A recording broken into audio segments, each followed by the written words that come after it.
Hi everyone, I'm Sarah. I'm a sommelier and wine educator in New York. And I'm Nicole, a sommelier in New York as well. And we're here to answer some of the most frequently asked questions that we get from our guests and customers. Yes, so I'm going to start. Sarah, what is the best way to build a wine cellar? So the first thing that I think of is this a cellar for my home or is it a cellar for my job? So, because I've done that where you open up restaurants and you have to build the cellar, but I'm going to answer the wine cellar question for the home. So, build a wine cellar for your home. So everyone has a comfort level with what they want to spend. If I were consulting for someone who has a little bit of extra cash, they want to get into wine, maybe they want to cellar a few things, the first thing I would do is start with basics that go with just about everything. I would go to Burgundy, I would go to Champagne, I would go to Bordeaux, Barolo and Barbaresco, the really top hitters. And you don't have to go super deep. So you don't have to buy 10 cases of something.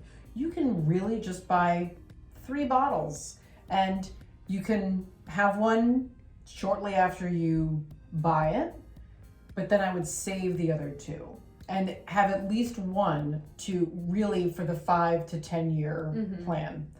I would also go to Germany because I'm a huge Germany fan. I love aged Cabernet Riesling.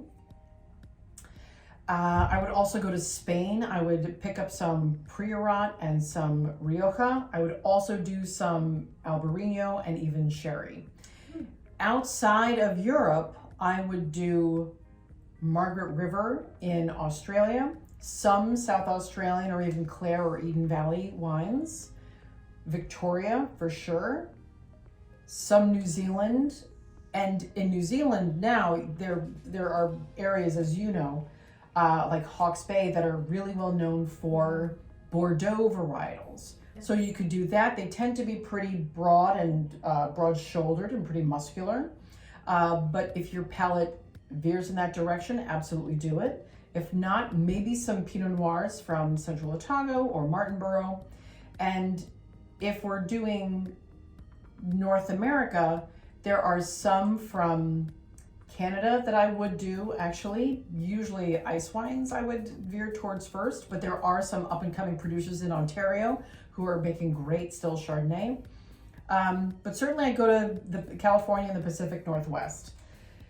That's where I'd start. That's where I'd start. I love that you went there because it's such a diverse, well-rounded, essentially wine list that you just created for somebody's home, which is amazing. But what if you don't have space for all of that wine? Then how do you narrow things down? How do you really choose?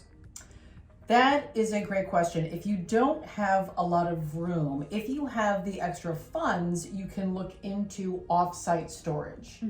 In New York City, there is Chelsea Wine Vault, there's Morel's, there's also where my husband and I store our wine, which is Vintage Wine Warehouse. It's deep in Brooklyn, so it's cheaper for the space.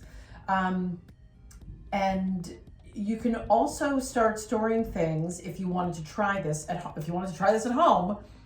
Really dark places in your apartment or in your home that do not see a lot of light and do not see a lot of a light temperature fluctuation or vibrations. So if you live near the subway, I would say maybe you want to wait on your wine cellar until you get to a place that doesn't have the vibration. Yeah. And I say that because the grapes are sensitive, the wine is sensitive. Yeah, it's a living thing. Yeah. It totally is. And if you move it around a lot, it can, and put it under, in conditions where the light changes, the light goes on, it goes off, or even if it doesn't go on and off, if it's just throughout the course of the day, it can suffer something called light strike. And it basically contorts itself and doesn't like that kind of change. That's why wine cellars are dark, Yep. they're cool, and they're still. And any kind of light that goes on in a wine cellar where the bottles are aging, it's usually like one light bulb that they screw in and then unscrew, Yeah. just so you can make your way around the cellar. But going back to building your wine list, I would start off with those, put it to the customer and say, hey, what are some of your favorite regions? Yeah. And then if they said that, I would say, okay, well, what's your budget overall? How much space do you have? Because storage is so important.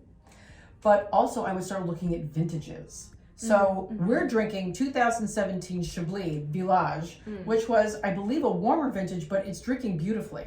The 19s, though, the 19s that I've heard about that are being released, but like Germany and, Burgundy's coming out shortly, I've heard that those have just been spectacular vintages. I read an article, actually, where a Burgundian producer said this was as good as 1945. And I nearly made my pants brown, because I was like, what?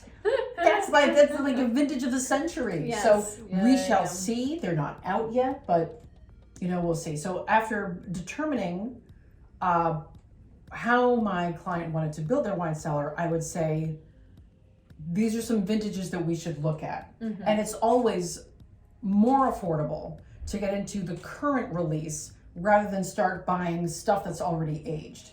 But then you have to start looking into provenance and when did it leave the cellar, and the winery, and how was it stored, and what did you buy it for, and how many hands does it pass through, and can you prove it? And no, I like your suggestion where you buy like 3 of something, or if you have the space, buy 6, and like open one and then see how it develops over the course of years, because that's kind of the point of having a cellar, like so that you can follow the life of one wine and see how it develops. That's so exciting. What about building cellar based on points? Like, would you ever do that? If the client wanted it, yeah, absolutely. Who am I to say to somebody, oh, well, you shouldn't do this or you should do that? If the client wants to do that, then they should, and it's their money to spend. They should, and I can help guide them through maybe bottles that they really love, actually, that maybe they only scored 89 or 90 points and not 95 or 97 points. And maybe those you buy a little bit more of as your everyday wine. Depending on, again, what their comfort level is with spending. But if they just want blockbuster wines, and if they've got the cash, and if that's what they want, and they've got the space, then then let's do it, and let's see where it goes. It's kind of like when we were on the floor, when restaurants were open. If someone were to say to us, I'm gonna have the lobster, great. Have you decided on a bottle of wine? And if they say yes, I will have that Sagrantino di Montefalco with my lobster. Or I will have that really big oaky Argentinian Malbec or Chilean Carmenere with my ultra fine lobster. You say, okay. Because who am I to say? Yeah, sure. I'm not in their mouth. I don't know what their palate is like. Sure. For me, those might be really combative on my palate, but for them, they might really love it. Yeah. And who am I to you don't yuck someone else's yum. If it's delicious to them, have at it, buddy. Yes. Have at it. I think in asking the question about points and building cellars off of that, I was considering those that maybe just like buy wine as a commodity to sell later. But like wine is meant to be drunk, and so I have no problem with points, like if you enjoy drinking that wine, but don't just like keep it to like not open and enjoy and like the winemaker didn't make the wine to be that. The winemaker no. wants you to enjoy it. Yeah. It's wine. It's supposed to be convivial and bringing people together and have that, like if you have that Screaming Eagle from 09 or 10 or whatever, 01, 97, 97. open it, slap a steak on the grill, char that shit up, and have it with that screaming eagle. I'll bet it would be delicious. Yes. Yeah. Yeah, because that's the best investment that you can do. Not invest to sell, but invest in yourself to enjoy it. And isn't that self-care at the end of the day, is drinking what you like and drinking something that you gave, the gift you gave yourself, and drinking it and enjoying it, hopefully with friends and family. Yeah, absolutely. Yeah. Well, another 2 hot somms from New York, answering questions, frequently asked questions from our clientele and guests. Stay tuned for more. Cheers.